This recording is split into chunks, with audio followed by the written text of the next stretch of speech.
मैं यहाँ पर बैठे जितने भी मेरे भाई मेरी बहनें हैं, उनसे सिर्फ एक सवाल पूछना चाहूँगा, सिर्फ एक। हिंदुस्तान जब से आज़ाद हुआ, मैंने मेरा होश, मेरी 48 साल उम्र है, मेरे होश संभाले मैंने आज तक, हिंदुस्तान जब से आज़ाद हुआ, हमको जब भी वोट मांगा गया तो सिर्फ और सिर्फ इसी बेस पे मांगा गया कि आपको सिर्फ हम डिफेंस करेंगे, आपको मिलेगा कुछ भी नहीं, आपको दिया कुछ भी नहीं जाएगा, सिर्फ आपकी हिफाजत की जाएगी, वो भी बराए नाम। जैसे घर में बच्चा रोता है तो उसको बहलाने के लिए हम लोग कुछ ना कुछ को दे देते हैं, उसी तरह हम लोग को बहलाने के लिए कभी कुछ कभी कुछ। वाहिद एक एमआईएम ऐसा मंच है जहां पर आप अपनी बात खुले दिल से रख सकते हैं। बाकी जितनी भी अदर पार्टियां हैं बोलने को सिर्फ बराए नाम और सेकुलरिज्म का झंडा उठाए घूमती है। मेरी माँ और मेरे बहनों, हो सकता है इस मंच के लगने के फौरन बाद दूसरी पार्टियां मंच लगाएं और हमारी हर बात का जवाब दें। मैंने आपसे ये सवाल किया कि जो भी पार्टी आपके पास आए तो उससे आप सिर्फ एक सवाल कीजिए कि 1947 में हमारी आज़ादी के बाद से माइनॉरिटीज़ के नाम पे मुसलमानों को क्या दिया गया। आपका 3 तलाक का मुद्दा होगा तो अब बेचारे असद साहब हाउस में लड़ाई लड़ेंगे। अभी जो पिछला सेंट्रल का इलेक्शन गुजरा, मैंने देखा कि हमारे माँ बहनों ने बढ़ चढ़ कर उसमें हिस्सा लिया। आप मुझे बताइए कि हमने वोट क्यों दिया था? इसीलिए दिया था कि कल अगर आपको कोई दुख तकलीफ अगर आती है तो सेकुलरिज्म का झंडा उठाए हुए लोग आपकी बातें जो आपकी तकलीफ रख सके। अभी हाल ही में सरकार दो आलम सल्लल्लाहु अलैहि वसल्लम के साथ में जो है उनके नाम पर जो है गिरी महाराज ने बदतमीजी की, पूरा हिंदुस्तान के मुसलमान चिल्लाते रह गए। ये आपके पीछे बीबी नगर पुलिस स्टेशन है। आप यकीन जानिए, हम लोग कुछ लोग गए, हमने वो बीबी नगर में बात रखी, पुलिस वाले ने जो है हमको बहला फुसला के भेज दिया। यहाँ हमारे एक सीनियर साहब थे, उन्होंने साफ इनकार कर दिया कि आप एफआईआर नहीं कर सकते। लेकिन मेरे दोस्तों, आप एक बात समझ लीजिए कि जब तक कि आपके पीछे कोई आपकी आवाज़ उठाने वाला नहीं होगा, आपका कुछ नहीं हो सकता। मुसलमानों ने आज तक कभी कुछ मांगा ही नहीं। मुसलमानों को सिर्फ एक चीज़ चाहिए कि भाई अगर हमारा बच्चे को अगर कभी नाजायज़ पुलिस स्टेशन वाले पकड़ लेते हैं, बीएमसी के अंदर बर्थ सर्टिफिकेट कुछ प्रॉब्लम आ जाता है, तो इन छोटे छोटे कामों के लिए हमारे लिए कोई होना चाहिए। लेकिन अफसोस की बात है, उसके लिए भी आपका कोई नहीं।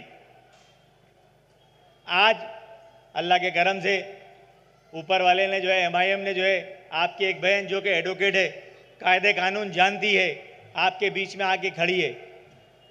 लेकिन अगर आपने आज भी उनकी आवाज़ नहीं सुनी, अगर आपने आज भी उनका साथ नहीं दिया, तो आने वाला कल हमारे और आपके लिए बद से बदतर होगा।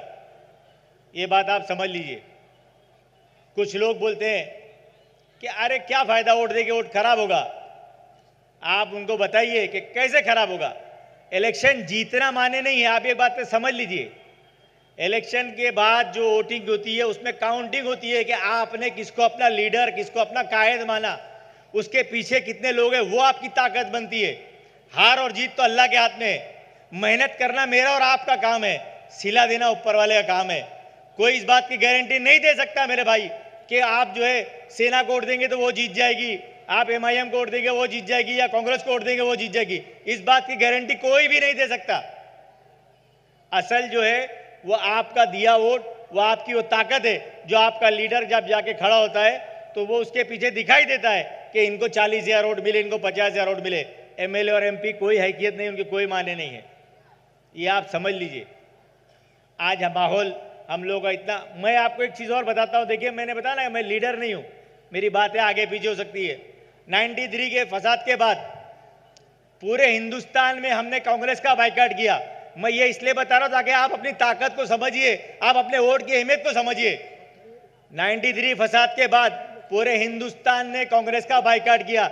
जिस तरह आज जो है अदर पार्टियां ये समझती है कि मुसलमान की मजबूरी हमको वोट देना, मैं आपको सिर्फ ये बताना चाहता हूँ कोई मजबूरी नहीं है। ये लोगों ने एक जो है माहौल बना दिया कि हमारी आपकी मजबूरी है। हमने कांग्रेस को वोट नहीं दिया, बाइकआउट किया। आज उनकी 50 साल जो हुकूमत थी वो गिर के देखिए आज कहां से कहां डे बाई डे नीचे चले। आज उनका पुरसाने हाल नहीं है।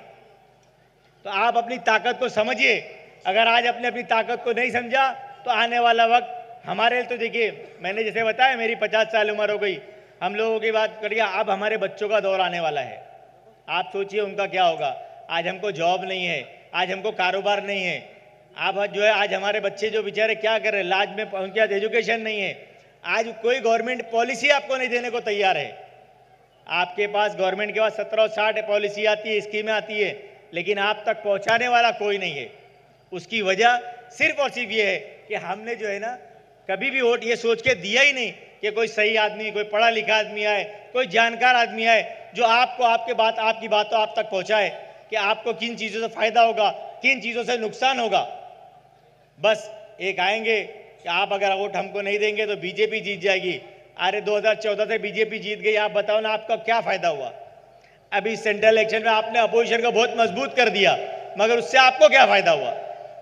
अभी पीछे बैठा था मैं, तो मेरे एक दोस्त ने कहा अरे आज़ाद भाई वोट खराब हो जाता है। मेरी माँ बहनों, ये सोच को बदलिए आपका मैंने बताया ना, वोट कभी खराब नहीं होता। आपने जिसको अपना कायद, अपना लीडर माना, आपने जिसको वोट दिया, उतनी उसकी ताकत बढ़ेगी।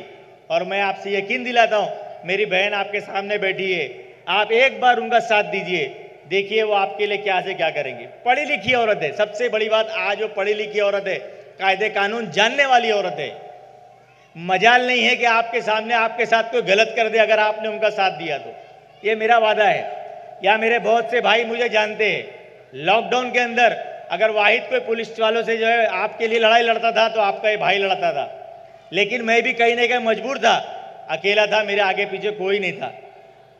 इस बार मैं आप लोगों से यही गुजारिश करूंगा कि आप जो है मेरी बहन को ताकत दीजिए। उनको आप ताकत देंगे तो आज़ाद जैसे और 10 लोग आपके लिए लड़ने के लिए खड़े रहेंगे, ये आप समझ लीजिए। मैं एक बहुत छोटा सा किस्सा बताता हूं। मेरे साथ जो गुजरा है वो बताता हूं कि आप एक बात समझ लीजिए। इलेक्शन बहुत दिन नहीं रह गए, बहुत जल्द इलेक्शन, आज 10 दिन के बाद 10 या 12 दिन बचे हैं। 18 तारीख, 20 को है ना, 20 तारीख को है। मेरी माँ बहने, जिस तरह आपने सेंट्रल के इलेक्शन में वक्त निकाला, आपने सुबह सुबह जाके जो है बूथ के पोलिंग बूथ पे आपकी भीड़ दिखा दिए। मैं चाहूँगा कि इस बार इलेक्शन में भी उसी तरह, उसी जज्बे के साथ मेरी माँ बहनें, मेरे भाई जो है वो बूथ तक पहुँचे और अपना बटन पतंग पे दबाएं और मेरी बहन को कामयाब बनाएं। जय हिंद, जय भीम, जय महाराष्ट्र।